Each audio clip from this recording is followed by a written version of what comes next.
여러분 반갑습니다. 최기영입니다. 날씨가 요즘 꽤 쌀쌀해지고 제가 영상을 또 오랜만에 올리는데 그동안 여러분들 잘 지내셨는지 궁금했습니다. 저는 서울에서 아주 가까운 경기도 모처에서 살다가 지난달 말에 경상남도 진주로 이사를 왔습니다. 남편과 제가 평생 직장으로 귀농을 선택했기 때문입니다. 태어나서 쭉 서울 토박이로만 살다가 연고도 없고 아는 사람도 없는 이곳으로 내려오기까지 참 우여곡절도 많고 견디기 힘든 난관도 많았습니다. 처음에는 모든 것이 막막하기도 하고 제가 해내지 못할 것만 같았는데 하나씩 차근차근 해나가다 보니까 어느새 저희 가족들이 새 보금자리와 새 일터에 적응해 나가고 있습니다.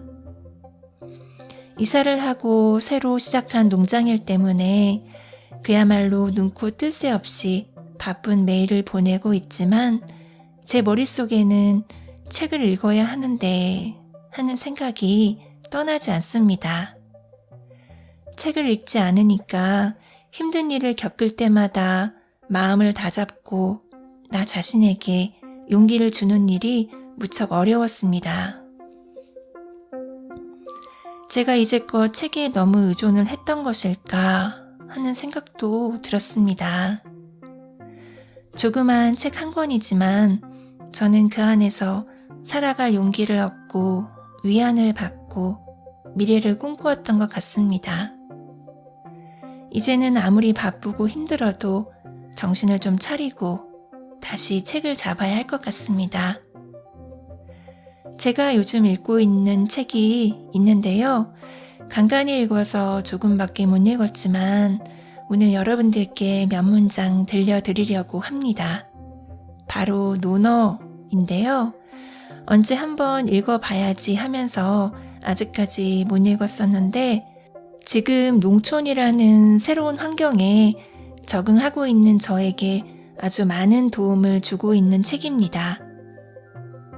논어는 한자로 된 고전이기 때문에 작가에 따라서 조금씩은 다르게 번역이 되어서 출판되고 있는데요. 제가 읽은 책은 살면서 꼭 한 번은 논어라는 책입니다. 제목처럼 아직 논어를 읽어보지 않으신 분이 계시다면 꼭 한번 읽어보시기 바랍니다.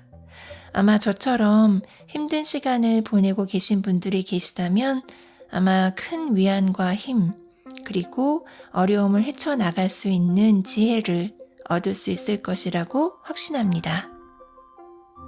책 내용이 쭉 이어지지 않고 한 페이지씩 소제목이 달린 짧은 단락으로 구성되어 있는데 제가 이 중에서 10가지를 골라봤습니다. 지금부터 저와 함께 논어 속으로 들어가 보시죠.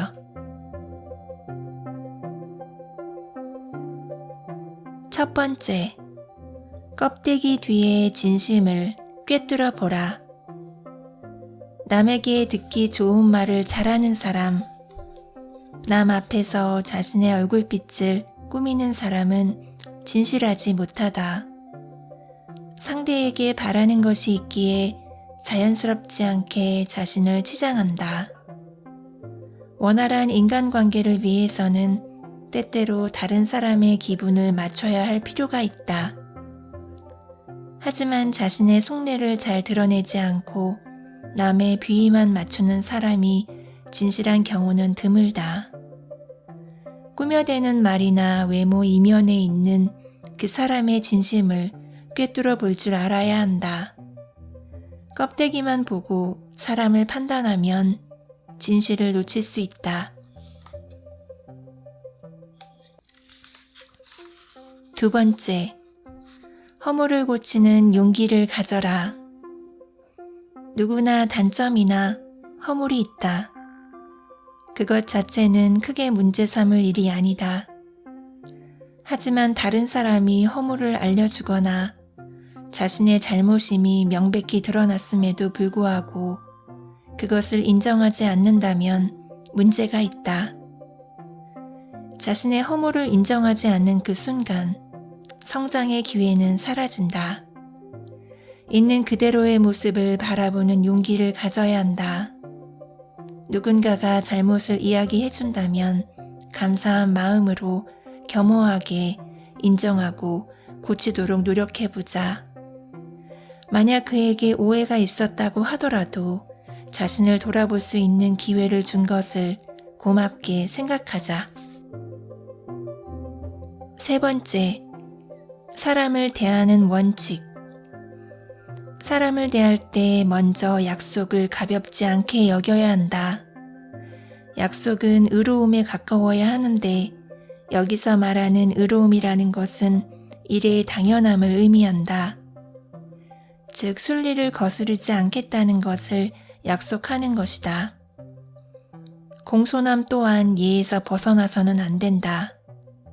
일반적인 상식을 벗어나는 공손함은 오히려 상대를 불편하게 하거나 다른 뜻을 품고 있지 않은지 의심하게 할 수 있다.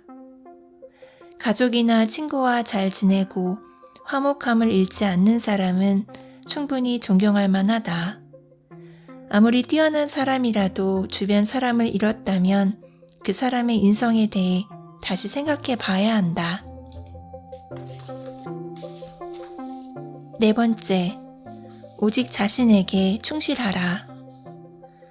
남의 평가에 일희일비하는 사람은 행복한 삶을 살아갈 수 없다. 다른 사람이 나에 대해 하는 평가는 아무런 실체가 없는 연기와 같은 것이다. 남들이 아무리 나를 칭찬한들 실제로 내가 그런 사람이 아니라면 아무런 소용이 없다.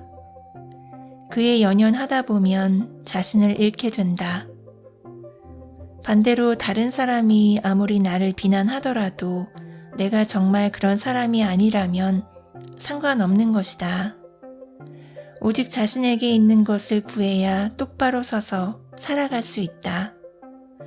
또한 다른 사람을 제대로 알지 못하면 옳고 그름을 판단하는 일이 어려울 수 있다. 나 자신과 더불어 상대방도 잘 이해하도록 노력해야 한다. 다섯 번째, 다른 사람은 나의 거울이다. 남을 부러워하는 마음에 비난하는 것은 어리석은 일이다. 부러워할 만한 사람이 있다면 그를 본받아 자신 또한 그런 사람이 되도록 노력하면 된다. 굳이 그 사람을 부러워하는데 힘을 낭비할 필요가 없다. 마찬가지로 비난할 만한 사람이 있다면 그의 모습을 보면서 자신에게도 그런 단점이 있지는 않은지 성찰해 보는 것이 좋다. 그를 비난해봤자 달라지는 것은 없다. 그 사람이 바뀌는 것도 아니고 괜한 분란만 생길 수 있다. 남을 부러워하거나 비난할 시간에 자신을 개발하고 성찰하는 것이 현명하다. 여섯 번째, 생각이 지나치면 행동이 늦다. 계문자는 3번 생각한 이후에야 행동했다. 이 말을 들은 공자가 말했다. 2번 생각해도 충분하다. 계문자는 신중하고 검소한 것으로 알려진 춘추시대 노나라의 현인이다. 행동하기 전에 신중하게 생각하는 것은 훌륭한 태도이지만 무엇이든 지나치면 좋지 않다. 행동하기에 앞서 너무 많은 생각을 하면 적절한 시기를 놓칠 수 있다. 물고기가 미끼를 물은 순간에 낚싯대를 들어 올려야 하고 물이 들어올 때 노를 저어야 한다. 어떤 일은 기회를 놓치면 평생 후회하기도 한다.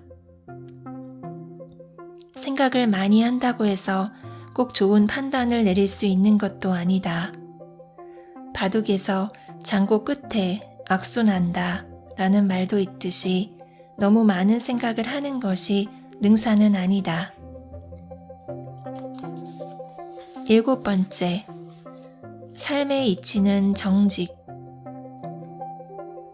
정직한 사람이라고 해서 모두 복을 받으며 잘 살지는 않는다. 정직하지 않은 사람이라고 해서 모두 그에 합당한 대가를 치르며 사는 것도 아니다. 그렇더라도 정직하게 살아가는 것을 포기해서는 안 된다. 삶의 이치는 본래 정직이다. 정직은 생각을 바르게 하고 사실에 어긋나는 말을 하지 않으며 도리에 맞게 행동하는 것이다. 봄에 씨를 심으면 가을에 그 열매를 거두듯이 뿌린 대로 거두는 것이 삶이다. 정직하지 않은 생각을 품고 말과 행동을 하면서도 잘 살고 있다면 그것은 요행일 뿐이다. 남을 속이는 그 사람이 지금 당장 벌을 받지 않더라도 원한이 누적되면 역사가 그를 심판한다. 어떤 방식으로든 대가를 치르게 된다. 네, 여러분, 여기까지 살면서 꼭 한 번은 논어 중에서 제가 좋았던 부분들 여러분들께 들려드렸습니다. 오랜만에 영상을 제작하다 보니까 여러 가지로 미숙한 점이 많았는데 그럼에도 불구하고 끝까지 들어주신 여러분들 진심으로 감사드립니다. 다음번에도 좋은 책으로 찾아오겠습니다. 지금까지 책이양이었습니다.